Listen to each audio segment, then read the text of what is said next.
Nós vamos estar agora com Suzane, Suzane Santos, ela é psicóloga também. Além disso, tem especialização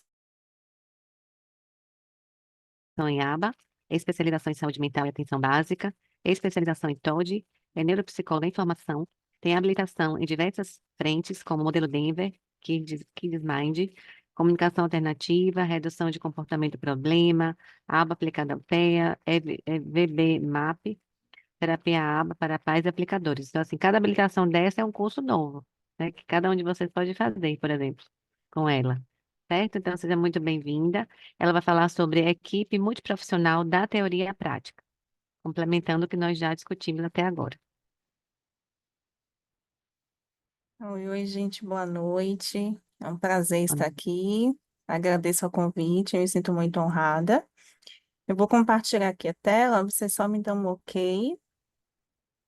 Sim, Cadê? Estão vendo aí? sim, só falta ampliar o modelo de apresentação, assim, para o slide abrir Oi? completo. Só falta abrir o slide completamente. É, porque aqui para mim está aberto. O slide aqui para mim ele está todo aberto na minha tela. Ah, para vocês não? Não, para a gente está no modelo que aparece o slide no meio e do ladinho a sequência. É, botei aqui modelo apresentação. Ver se agora foi. Agora foi. Pronto. Perfeito. Obrigada. Gente, boa noite. Nosso tema, né? A aba, intervenção multidisciplinar, colaboração entre profissionais para resultados otimizados no tratamento do TEA. Meu nome é Suzane Santos, como já foi muito bem apresentada. Tem aqui, né, um resumo básico, mas Renelma já adiantou aí para vocês. Eu sou psicóloga de base sistêmica familiar, especialização em saúde mental. Não vou me atentar muito a isso, porque a Rina já apresentou um pouco. Especialização em TOD, em ABA, pós-graduada em psicologia. Enfim, vamos ao que interessa. Nosso tema, mais uma vez, sendo representado, e eu vou focar aqui na equipe multiprofissional da teoria prática. Nós já viemos aí com um percurso muito bacana, né, de falas, de apresentações, então não quero parecer redundante, então vamos lá. E falamos aí, né, desse tema do ABA e essa intervenção multidisciplinar. Mas o que é ABA? A gente ouve muito, né? ABA, análise do comportamento aplicada, enfim. O que é a aba? Como é que ela se estrutura? A aba, ela bebe de uma fonte, digamos assim, a filosofia, que é o behaviorismo radical, né? Escrito aí por Skinner, movido por ele, né? Produzido por ele. Essa é a filosofia, né? É o que embasa essa ciência. Essa filosofia, né, que é o que inspira, digamos assim, tem a ciência básica, que é a análise experimental do comportamento, e tem a ciência aplicada, né? Essa ciência básica é justamente os estudos, são os experimentos, são os estudos que é feito em torno disso, e a C, que é a análise do comportamento, ela é a ciência aplicada, que é a análise do comportamento. Isso é A. O que é comportamento? Skinner vai dizer que os homens agem sobre o mundo, modificam-no e, por sua vez, são modificados pela consequência de sua ação. Então, o comportamento para Skinner é, ela é selecionado também pelas consequências, assim a forma que o homem, o indivíduo, ele vai se comportar. Então, isso aí é um breve resumo para vocês o que seria a aba. E aí, vamos lá. O comportamento é como parte da interação do organismo e ambiente. Não existe comportamento se não tiver um processo de interacional, organismo e ambiente. Quem é esse organismo? Eu, né? Eu sou o organismo, vivo em interação com esse ambiente. Quem é o ambiente? Depende do contexto. Em alguns momentos, alguma pessoa pode ser, por exemplo, um ambiente para mim. O ambiente pode ser literalmente ambiente. A própria relação com o outro pode ser considerado também ambiente. Então, esse organismo, em interação com esse ambiente, é o comportamento, é parte dessa interação. O comportamento, eles são ações. É aquilo que pode ser descrito. Por exemplo, neste momento eu estou falando, eu estou me comportando. Como eu estou me comportando? Estou gesticulando, eu estou levantando a mão, eu estou piscando o olho. Isto é comportamento. É aquilo que pode ser observável. Então, tudo isso é comportamento. E ele possui uma função, né? Então, função tangível, função de atenção social, vai depender muito do contexto, como nós estamos falando aqui de autismo, pode ser criança, adolescente, adulto, autismo na vida do indivíduo. Então, isso é o comportamento. Então, trazendo para você uma pequena e breve introdução, porque na realidade não quero me atentar à teoria, que a gente já veio no percurso maravilhoso de teoria, de explicações sobre isso, eu quero trazer realmente para vocês a minha prática, a minha vivência nesse contexto, mas preciso trazer essa introdução porque eu acho que é importante. E a gente vai vir com intervenção, né? O que é intervenção? Intervenção é um substantivo feminino que significa o ato ou efeito de intervir, indica uma interseção, uma mediação em uma situação. No âmbito da medicina, uma intervenção é uma operação, é um procedimento cirúrgico, feito com o objetivo de tratar algum paciente, um problema de um paciente, por exemplo. Isso é intervenção, é o ato de intervir, é o ato de agir, é o ato de mediar. Então, a gente viu aba, intervenção, e a gente vai ver um pouco agora da multidisciplinaridade. Então, vamos lá. O que é uma equipe multiprofissional? Baseando-se aí no Ministério da Saúde, que tem como a unidade básica de saúde, ela tem a estratégia de saúde da família. O que que é isso? Esse é o geral, é o objetivo geral, é atuar na estratégia de saúde da família. Hoje, uma equipe básica, né, no mínimo, ela precisa ter um médico da família ou um médico generalista, isso vai depender muito da seleção, de como é que vai ser selecionado, um enfermeiro, um auxiliar de enfermagem e o agente comunitário de saúde. Isso é uma equipe multiprofissional. Como é que ela se distribui? Nós temos o topo, que é a estratégia, que é o objetivo, mas para que esse objetivo em comum aconteça, a gente precisa que esse médico esteja atuando, que esse enfermeiro esteja atuando, que esse auxiliar de enfermagem esteja atuando e que esse agente comunitário atue. Geralmente, quando a gente vai pensar na estratégia de saúde da família, atuando em uma comunidade, em uma unidade básica de saúde, por exemplo, saúde da família, a gente vai ter um médico que atende, que vai trabalhar com prevenção, com questões de gravidez, com diabetes, a gente vai trabalhar aquele indivíduo em um contexto geral, em um contexto mais generalista, onde ele vai para ambientes específicos, né? Ele vai para o médico, se de repente ele precisa renovar uma receita, às vezes ele pode ir direto para o enfermeiro, pode ir direto ao médico. O enfermeiro, muitas das vezes, ele fica ali responsável, né, por receber esse indivíduo que vai chegar até essa unidade. Geralmente, quando vai existir visitas nas famílias, na comunidade, o agente comunitário é aquele que está ali na porta de frente, né? Linha de frente com essa população. Então, perceba que nós temos 4 áreas de atuação em direção a um único objetivo, que é a estratégia de saúde da família. Isso é uma equipe multiprofissional. Perceba, a gente tem um médico atuando naquilo que é específico da sua atuação, pensando em um médico generalista, né, vai ser um clínico geral.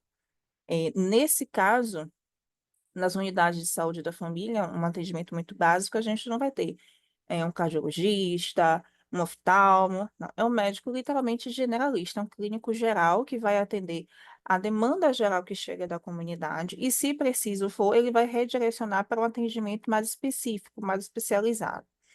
Depois a gente vai ter o enfermeiro, né, como eu acabei de trazer, que vai trazer esse suporte também na área da enfermagem, de medicação, de orientação, de administração de medicamento, de orientação como é que funcionam essas medicações. O auxiliar de enfermagem muitas das vezes atua mais ali na questão direta técnica mesmo, né?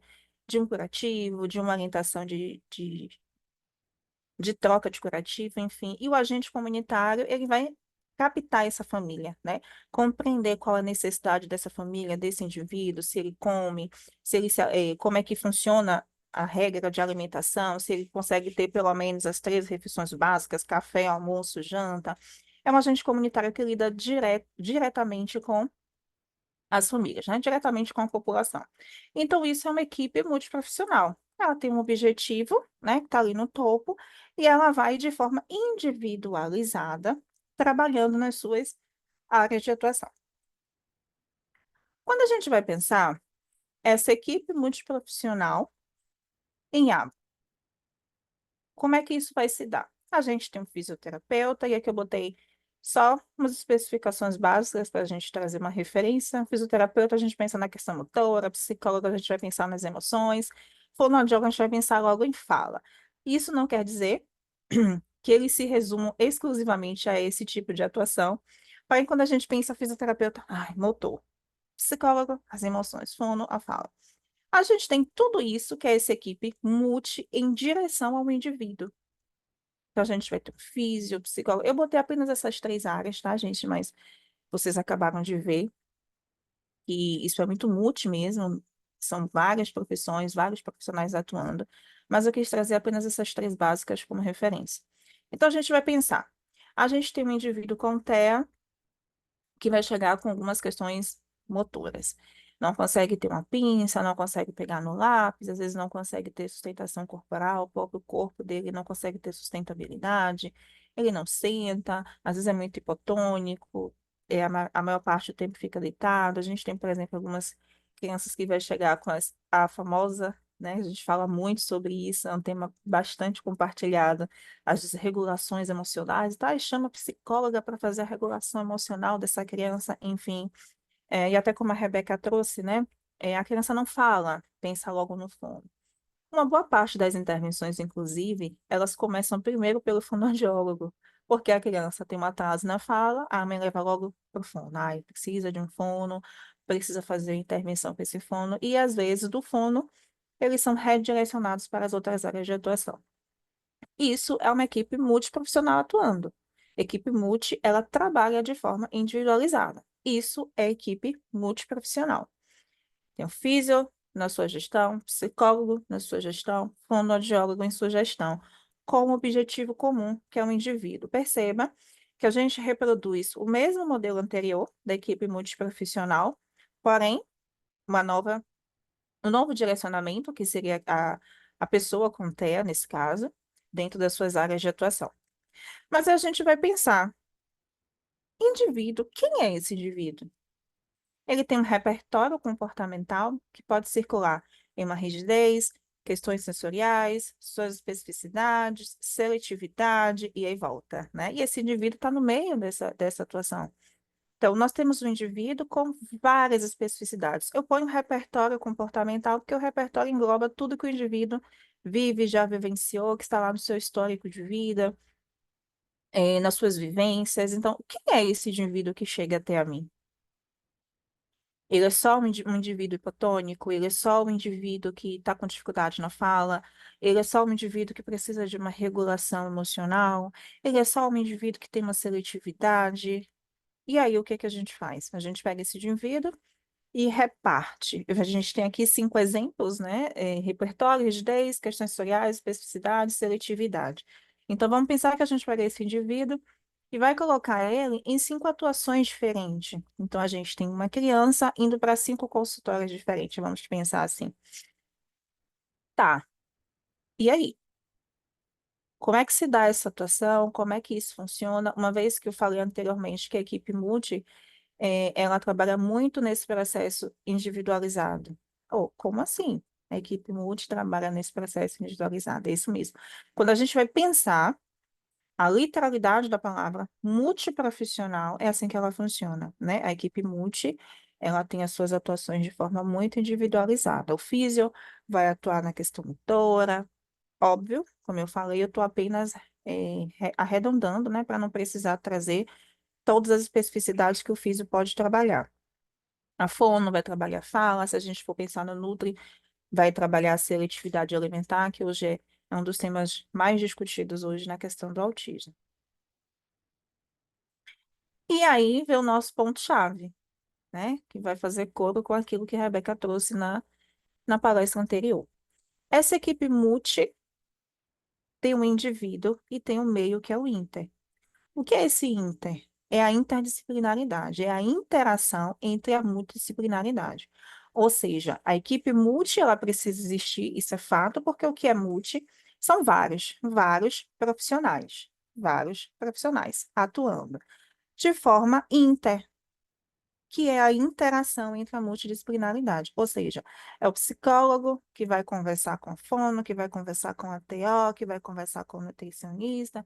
É uma equipe que junto trabalha em um objetivo comum, que é esse indivíduo. Então, a gente vai ter o indivíduo, vai ter a equipe multidisciplinar e vai ter essa interdisciplinaridade falando muito bem entre si. O que que é isso? É essa equipe que vai trazer trocas, que vai trazer conversações. E aí eu gostaria de trazer para vocês alguns exemplos, né, da prática, como eu falei, que a gente vai sair da teoria à prática.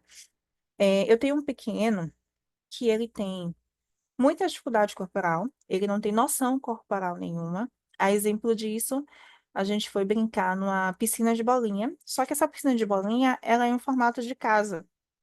E a casa é é muito menor que ele, né? Na verdade, ele é maior do que a casa. E acreditem, ele não tem esse planejamento motor, que para uns parece muito simples, é só abaixar a cabeça, né? Ter noção de que aqui eu não me encaixo aqui, eu preciso me abaixar. Ele não tem esse planejamento motor, então ele vai reto e bate a cabeça. Então, perceba, eu, enquanto psicóloga, estava atuando com esse paciente e uma amiga minha, TO, estava também atuando com esse paciente. Nós estávamos atuando de forma multi. Eu na minha atuação enquanto psicóloga e ela na atuação dela enquanto TO. É uma equipe multi, porque o que vem trazer, o que vem ser o multi? Vários profissionais na intervenção ao autismo, né? Então, é a multicidade. Então, o que que vai acontecer? Quando a gente vai pensar nesse paciente, eu ficava, gente, como que eu vou trabalhar com essa criança? Porque eu precisava trabalhar habilidades básicas, sentar, imitar, observar. Tá, como eu trabalho isso com uma criança? Ele chegava na sala, tudo que ele via pela frente, ele já chegava assim. Não segurava nenhum brinquedo, não tinha sentido de interação, não tinha reações. Você dava uma demanda para ele muito simples, que fosse, por exemplo, pega a bola. Ele não pega, ele pega a bola e joga. Você vai dar uma massinha na boca. Você vai tentar colocar ele na piscina de bolinha. Ele não vai ficar na piscina de bolinha de forma ideal, né? Que é o se abaixar, ter esse planejamento motor. Ele não tem. Ele batia a cabeça, então precisava desse suporte total. Vamos, fulaninho, baixa aqui para poder passar. Na hora de sair, espera-se que, se para entrar eu baixei a cabeça, para sair eu vou precisar baixar a cabeça. Não, ele reproduz o mesmo comportamento. Então, era uma criança que tinha uma busca sensorial muito grande. Tudo ele levava à boca, tudo ele jogava muito longe, ele não ficava com as coisas na mão, nenhum objeto, nenhum brinquedo. E aí eu ficava, gente, o que é que eu faço com essa criança? Como é que eu vou trabalhar com essa criança? Como é que eu vou trazer algo para essa criança? Como produzir algo para essa criança?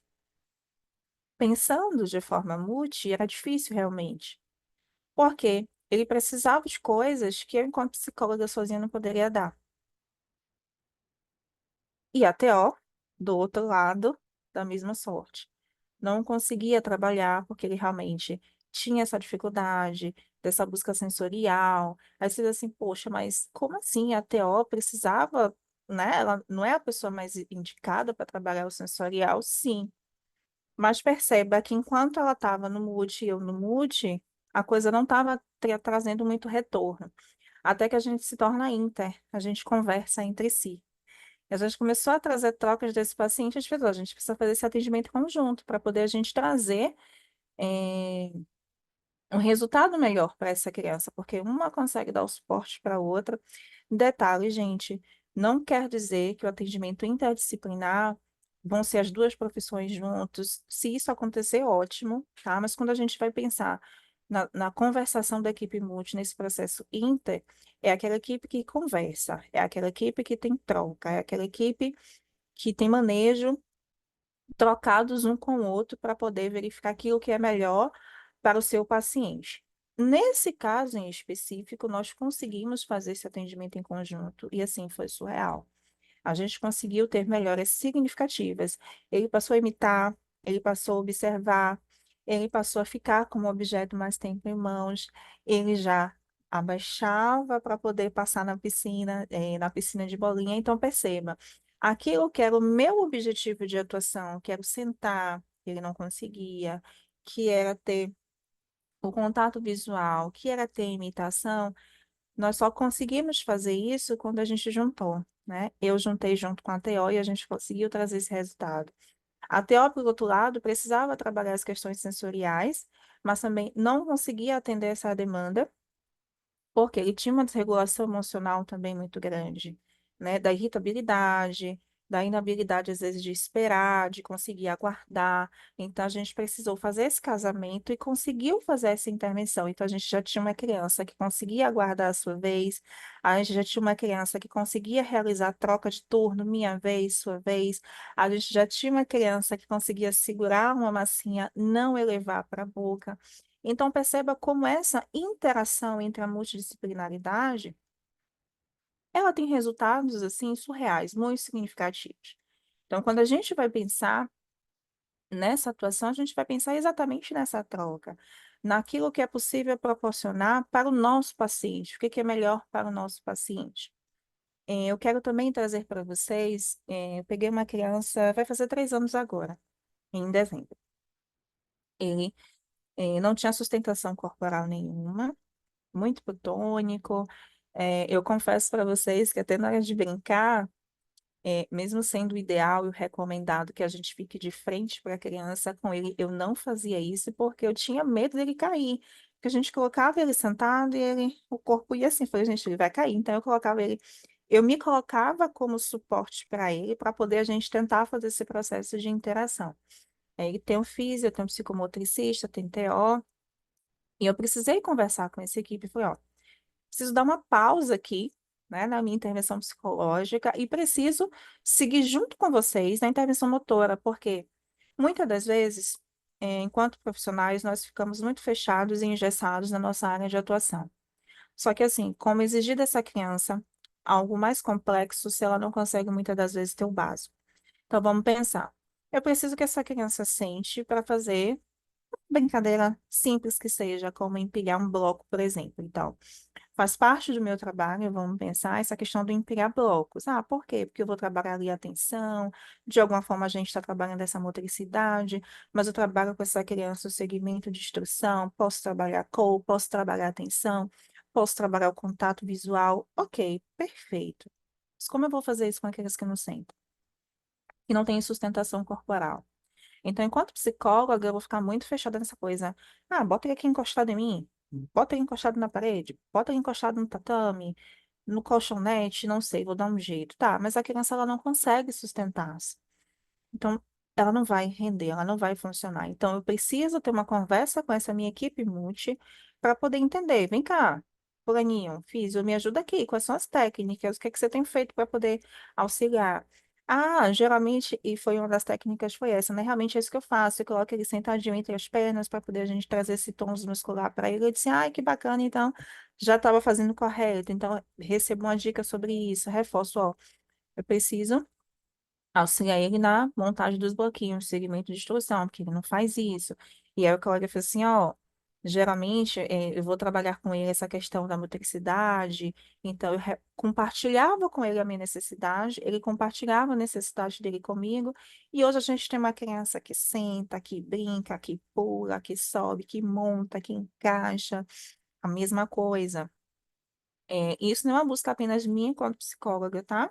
A Fono me chamou, disse, ó, Suzane, o que que você tem feito com ele? Para a gente estar trabalhando com ele a imitação, estou trabalhando com ele o A, E, I, O, U. Eu disse, ah, então ótimo, então eu mudo a minha intervenção com o mesmo objetivo de atencional, de fazer essa criança seguir as orientações, seguir as dicas, seguir as instruções, acoplado com a intervenção da Fono. E aí eu falei, tá, como é que você tá fazendo isso? Aí ela, gente, eu não tenho aqui, tá? Mas eu vou dar um exemplo, tá? Com esse caderno. Aí ela, eu pego a figura do avião e falo para ele, A de avião.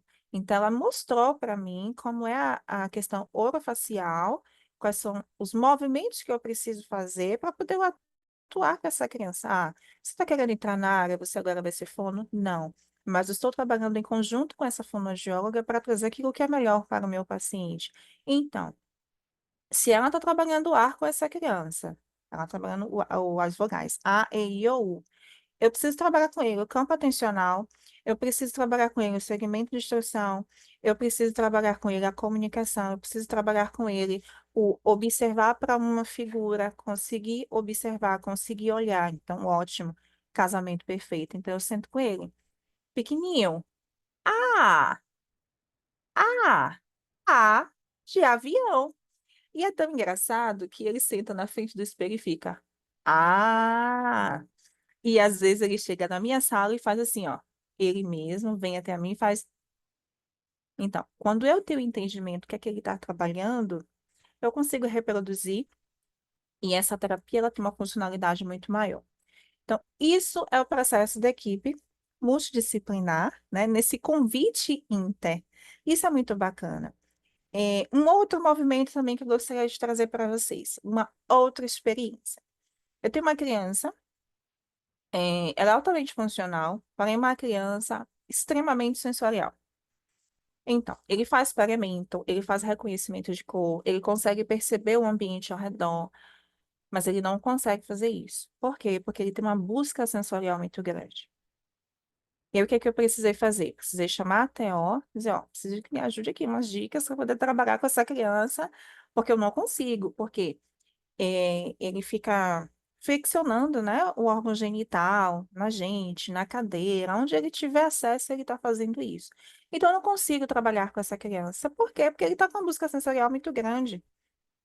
Então, se eu vou pensar, tá, se eu ignoro, esse sinal que essa criança está dando, eu vou ficar o tempo inteiro só cobrando dele que ele faça pagamento, eu vou ficar só cobrando dele que ele sente, que ele realize as atividades que eu preciso que ele realize.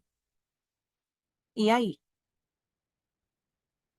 Se a gente não tem esse olhar sensível de compreender que essa criança está para além da necessidade que eu preciso trabalhar com ela enquanto psicólogo, a gente não consegue ser uma equipe coesa, a gente não consegue, dar seguimento àquilo que é o ideal, para essa criança. E aí ela falou assim, ó, pega a massinha, pega a bolinha de sabão, é, pega umas bolinhas de gel. Isso são coisas que a gente pode conseguir trabalhar esse sensorial.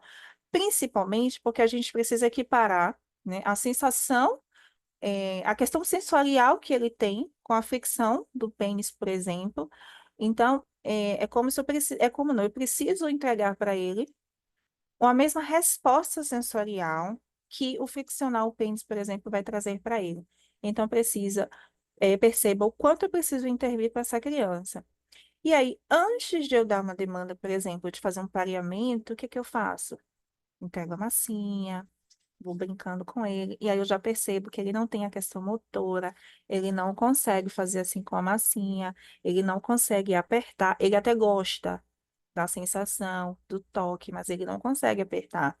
Então, o que que eu faço? Eu venho dando aquele suportezinho assim, né, para a mãozinha, ó, aperta, dando suporte total para que ele possa apertar essa massinha.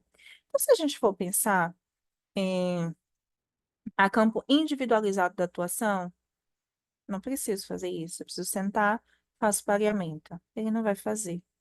Ele vai ficar na busca sensorial. Aí eu vou dizer para essa mãe, ó, ele não senta, ele não para, ele corre na sala o tempo inteiro, ele fica, flexionando o pênis o tempo inteiro no meu corpo, na cadeira, no chão, onde ele tiver acesso ao que ele está fazendo.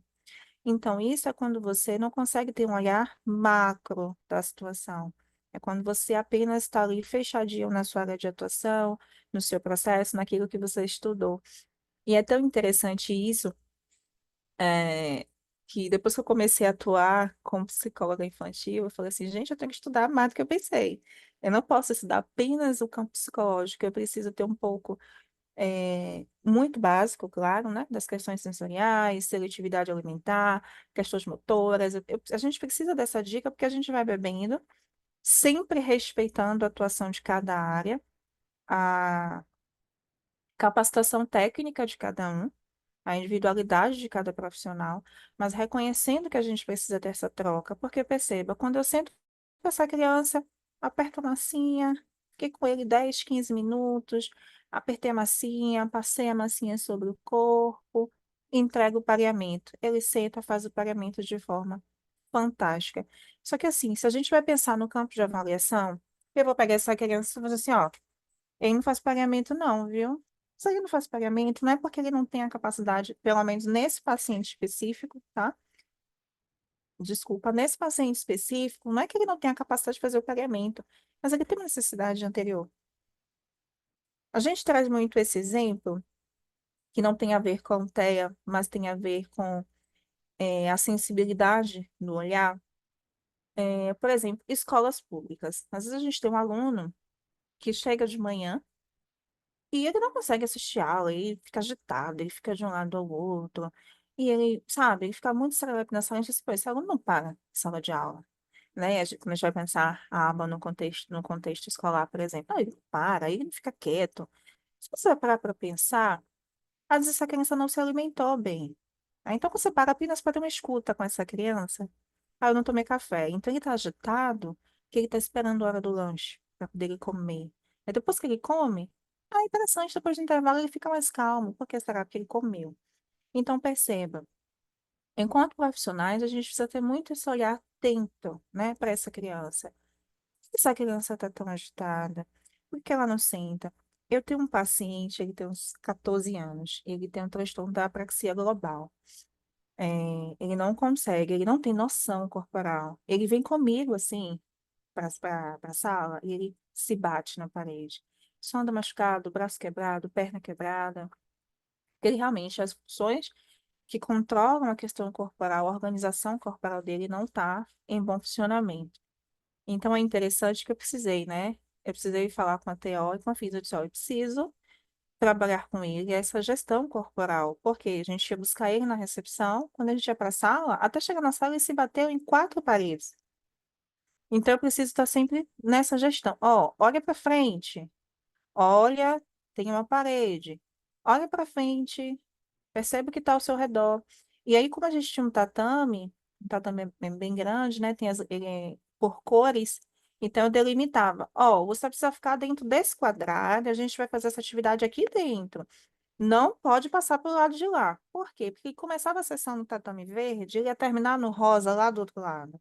Porque ele não tem noção, ele não tem a noção corporal, da presença ali corporal dele, onde ele precisaria ficar para realizar uma atividade. Então, como foi que eu tive essa troca? Eu precisei conversar com a TO, precisei conversar com a física para poder a gente trazer essa estrutura. Ela falou, não, eu tenho feito isso também. Quando a gente vai pensar que a aprendizagem, ela se dá por repetição, correto? Perfeito. A aprendizagem se dá por repetição. Mas vamos lá. A criança está na físio, trabalhando questões corporais, vamos pensar. Vai para a psicologia para fazer pareamento. Mas ele tem algo que está dificultando ele fazer o pareamento, que é a questão corporal. Ele não consegue se organizar corporealmente para fazer aquele pareamento. Ai, mas ele vai ter que fazer o pareamento aqui. Ele vai ter que me dizer que cores são essas. Eu estou esquecendo de olhar que aquela criança tem algo que está acima. Eu posso chamar de alta complexidade, que eu preciso parar, eu preciso olhar. E aí, quando eu entro em contato com a física, eu estou trabalhando com ele a noção corporal, dentro do espaço, limito. Ai, que massa! Então, eu reproduzo o que ela está fazendo, eu ensino para essa criança a ter um controle corporal, pelo menos eu auxilio, né, para que essa neuroplasticidade funcione, porque se a aprendizagem ela se dá por repetição, e toda a equipe não está reproduzindo isso no sentido da repetição daquele comportamento, isso vai interferir. É óbvio que eu dou muita sorte, eu costumo dizer, de trabalhar com equipes que são muito maravilhosas. Eu trabalho com pessoas que, se eu posso sentar, eu posso fazer troca, pessoal, eu estou com dificuldade aqui, em como trazer a atenção dessa criança, como trabalhar esse cognitivo, ou não, eu tenho aqui uma atividade, a gente senta, a gente troca, a gente consegue, às vezes, fazer atendimento junto para poder eu visualizar como é que ela faz e conseguir reproduzir o modelo. Porque nós desejamos tanto que essa criança imite, né, esse comportamento. que ela faça aquilo. Então, muitas das vezes eu preciso sentar com o outro profissional para ver como é que ele faz e reproduzir esse comportamento. Isso não exclui a minha atuação enquanto psicóloga, isso não retira o meu lugar enquanto psicóloga, isso não tira o meu respeito de atuação. Muito pelo contrário. Penso que isso incrementa. Percebam aqui nessa figura que elas estão interlaçadas. Nós temos a equipe multi, né, na sua multidisciplinaridade, nós temos o indivíduo e nós temos uma equipe que juntas trabalham em função desse indivíduo, né, que é para trazer a melhoria para esse sujeito, que é para trazer a transformação para esse sujeito. Mas é muito importante, acredito que nós temos aqui profissionais, estudantes de diversas áreas. Quando a gente vai pensar em aba, a gente vai pensar na análise do comportamento aplicado. E aí a gente vai pensar que a gente trabalha, o comportamento, ele é selecionado pelas consequências, tá? Então a gente vai pensar aqui. Eu tenho uma criança, por exemplo, que ela não tem atenção. E aí eu preciso trabalhar com essa criança atenção. Ah, mas eu sou físio. Ela vai ter que sentar, ela vai ter que subir, ela vai ter que falar, tá? Mas aí a gente precisa ter o mínimo de conhecimento para poder a gente entender e talvez para ela fazer aquele exercício que eu preciso que ela faça, eu preciso usar um reforçador. Porque muitas das vezes, o que que acontece? De modo geral, de algumas escutas externas que eu já fiz, eu já vi algumas profissões assim, não, mas eu sou fisioterapeuta, eu não tenho que saber de aba. Verdade, se você não estiver atuando em uma equipe multiprofissional que trabalha com a aba. A partir do momento que você está inserido em uma equipe multi que trabalha com a aba, você precisa ter o mínimo de conhecimento do que é a aba. Por quê? Porque a gente vai precisar trabalhar com reforço positivo, reforço negativo, evitar as punições, tomar cuidado com o processo de extinção. Então, tudo isso são conhecimentos muito básicos que a gente precisa ter para poder ter uma boa atuação profissional. Em que sentido? Hoje a gente tem como padrão ouro a análise do comportamento aplicada para o tratamento de crianças com TEA. Suzane, as outras abordagens elas não funcionam, as outras abordagens elas não prestam, não é isso que eu estou dizendo. O que eu estou dizendo é que cientificamente tem uma galera aí que se debruçou em cima disso para trazer essa evidência científica. As outras têm evidência? Tem. Mas hoje o que nós temos de pesquisas mais robustas, né, podemos dizer assim, é a análise do comportamento aplicada. As outras funcionam, têm a sua eficácia, mas a gente tem um peso maior na análise do comportamento, porque, como eu falei, é quem está trazendo uma representatividade maior e que não exclui as outras abordagens da sua interação. Mas o que que eu quero trazer aqui para vocês? Que, enquanto profissionais, eh, nós precisamos ter esse olhar muito atento porque muitas das vezes a gente se enrijece na nossa área de atuação e não consegue ser inter. A gente só consegue ser multi. No sentido de, não, eu faço parte de uma equipe multi, tá, mas você conversa com esse supervisor, você conversa com esse físio, você conversa com essa fono. Por exemplo, tem umas 2 semanas que eu precisei conversar com uma pedagoga, porque o que que acontece? Eu tenho uma criança que ela adora cartinhas ou livros. Depende do ambiente que ela esteja. Na minha sala tem livros, na sala da pedagoga é cartas. Então, o que é que ela faz? Na minha sala ela não procura cartas. Por quê? Porque na minha sala ela sabe que não tem. Mas na sala da pedagoga ela sabe que tem. E aí, ela trouxe assim para mim, poxa, eu não estou conseguindo trabalhar com ele, eu não consigo colocar ele em tempo de mesa, eu não consigo sentar para ele pintar, para ele fazer nada, porque ele só quer as cartas. E aí, perceba a importância de quando a gente pensa, né, na análise do comportamento aplicada, da questão do reforçador para a criança, que é isso que a gente está trabalhando aqui nesse momento. Então, eu falei para ela, eu disse, Fulaninha, vamos lá, você vai usar a carta como reforçador. Você vai, entrega a demanda para ele, vamos pensar, né, uma atividade de pintar. Ele sentou, pegou no lápis, muito bem. Automaticamente você entrega o reforçador para ele.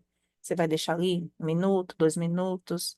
Depois você retira e deixa ele entender que para ele ter acesso a esse reforçador, ele precisa pintar essa atividade. Porque eu falei para ele, ó, eu estou fazendo aqui e super funciona. Ele já senta na minha sala, ele já consegue fazer as atividades na minha sala, precisando desse reforçador. Eu falei, gente, lá na sala ele não faz, porque vamos pensar, ele faz atendimento de 8 às 12.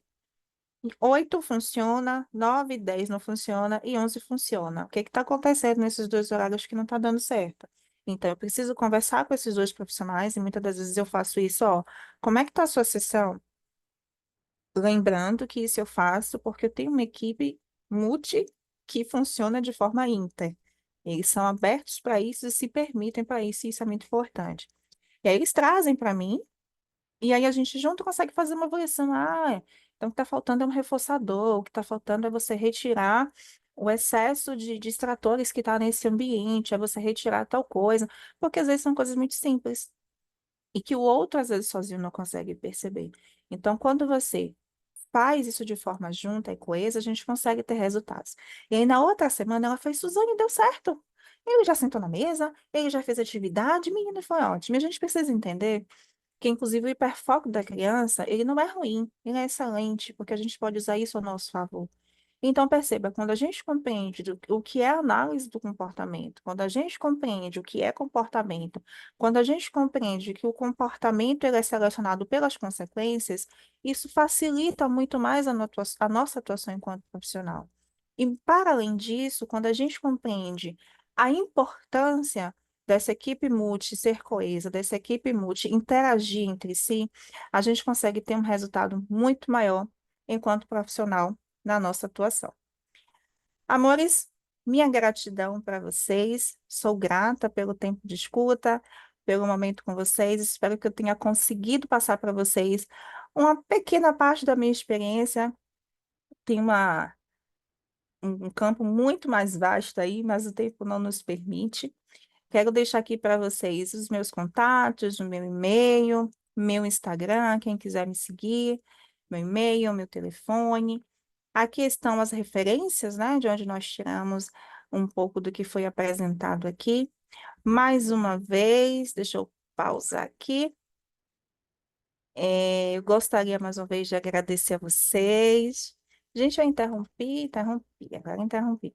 Muito obrigada, né, mais uma vez. Sou muito grata, mais uma vez, Reina, pelo convite. Foi um prazer compartilhar aqui com vocês um pequenino trecho, né, da minha experiência dessa troca. Fico aberta às perguntas, se tiver, e mais uma vez, obrigada. Muito obrigada, professora Suzane, né? Foi um prazer também para todos nós. Foi maravilhosa a sua palestra, aprendemos muito, né? Trouxe vários exemplos, assim, muito significativos. Tem aqui algumas perguntas, eu acho, deixa eu ver aqui. Ah, teve alguma questão que travou um pouquinho em algum momento na palestra, mas foi bem rapidinho. Maria Leni fala, adorei suas falas, parabéns. É muito pertinente para mim, principalmente no meu cotidiano, né? Então, muito obrigada, foi maravilhoso. Lucas Gomes. Então, as pessoas estão agradecendo, né, a palestra, a qualidade e as contribuições que você trouxe. Que bom, fico Alguém feliz. gostaria de, alguém gostaria de abrir o áudio, fazer alguma responder?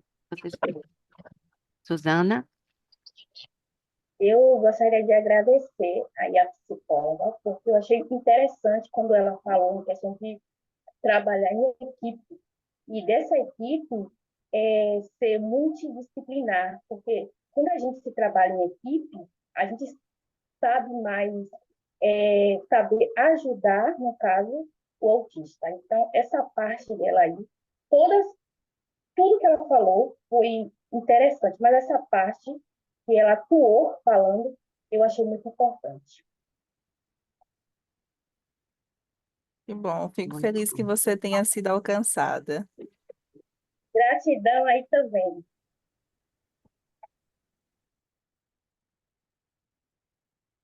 Então, pronto. Todas as palestrantes têm um contato. Ao receberem os slides, vocês vão ter o contato, e-mail, telefone, Instagram, né? Podem acessá-las. A Lana quer falar alguma coisa. Diga, Lana. Isso, obrigada. Primeiro, agradecer, né, a ouvir todas as colegas, foram muito ricas. Agradecer à escola também, né, por estar fazendo esse evento. E eu gostaria de ouvir da colega, se ela pudesse falar um pouco da opinião dela em relação ao atendimento em dupla de crianças com TEA, né? O que que você pensa dessa questão de colocar um não verbal com um verbal? Achei muito legal essa sua diferenciação entre inter, né, e multi, me deu um outro campo também. Agradeço. E se puder compartilhar, agradeço também. Obrigada. Por nada, meu amor. Nós já temos hoje, né, inclusive estudos na própria análise do comportamento sobre a importância do atendimento em dupla. Ele é muito significativo, ele é muito importante. Porém, na minha prática, como é que isso funciona? A gente vai pensar que a criança ela trabalha com imitação. Eu acabei não pontuando para vocês que a criança que eu trouxe, que eu trabalhei junto com a TO, nós tínhamos uma outra criança que tinha um campo de funcionalidade maior do que a outra. Então, esse paciente que tinha um atraso no desenvolvimento um pouco mais considerável, quando fez o atendimento em dupla com ele, por exemplo, ele começou a observar esse comportamento de imitar. E aí, por exemplo, ele não sentava na bola, mas ele via o amiguinho sentar, ele começou a reproduzir esse comportamento. Aí você vai dizer assim, Suzane, mas tem criança que não está nem aí para o outro, verdade. Mas aí que a gente vai entrar no desafio de trabalhar esse campo atencional, de trabalhar essa direção dessa criança, de trabalhar essas trocas dessa criança. Vamos lá. Como é que funciona, Suzane, por exemplo? O que seria a dupla ideal? A gente sempre pensa que a gente vai pensar em trabalhar habilidades. Se eu tenho, quando a gente pensa no TEA, a gente tem o maior desafio são as habilidades sociais. Como trabalhar habilidade social se eu não tenho uma outra criança para trabalhar essa habilidade social? Ah, mas uma é não falante, a outra é falante. Como assim? Melhor ainda, porque a gente vai estimular, um vai falar, o outro vai ver, vai reproduzir. Ah, mas eu tenho duas pessoas que é não falante. E aí? Não há problema, porque você consegue estimular as duas crianças de forma igualitária, de formas de trocas muito processuais, paulatinamente, como eu falei.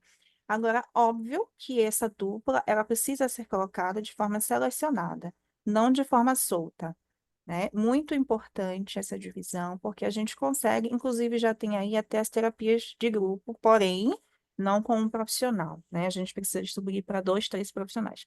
Quando a gente vai pensar em dupla, a gente consegue aí fazer com um profissional. Eu penso, Alana, que tem resultados, assim, muito significativos. Por exemplo, eu tenho crianças que não compartilham, por exemplo, elas não gostam de compartilhar. E aí, um belo dia, a gente colocou na dupla, e aí um amiguinho levantou para pegar a mochilinha dele e saiu gritando, "Ai, minha mochila!" E aí eu fiz o redirecionamento, mostrei o modelo do comportamento adequado, não precisa gritar, é só informar, é meu, não pega. E aí ele foi fazendo esse modelo, e aí um belo dia ele estava com um biscoito. E aí ele sentou de costa para o amiguinho para poder não dar o biscoito. E aí eu fiz assim, fulaninho, você perguntou se fulaninho quer? Aí ele, não. Aí depois ele, quer. Aí o amiguinho abriu a boca, ele foi, botou na boca do amiguinho, aí ele mesmo virou de frente e ficou, quer fulaninho? E ficou fazendo a troca de turno. Dava um para ele, pegava outro para outro. Então, assim, uma criança que não compartilhava, por exemplo, hoje ela já senta, ela já compartilha. Ah, mas a criança é obrigada a compartilhar o seu alimento. Não, não é sobre isso. Mas quando a gente vai pensar ali no atendimento, na troca que a gente está, a gente vive em sociedade, e em sociedade a gente precisa em alguns momentos ganhar, em outros momentos perder, e a criança precisa aprender isso. Então, eu espero ter respondido para você, Alana. Obrigada. Por nada, meu bem. Muito, muito bom. Então, eu gostaria de agradecer a todos, né, por estarem nesse evento muito especial, com palestras muito significativas, muitos aprendizados. Que quem não conhecia a aba, né, tenha se encantado por ela e queira conhecê-la e utilizá-la nas diversas áreas, compreendendo o papel multidisciplinar e interdisciplinar de cada profissional, né, em cada contexto em que está, seja clínico, seja escolar, né, educacional, e em outros espaços.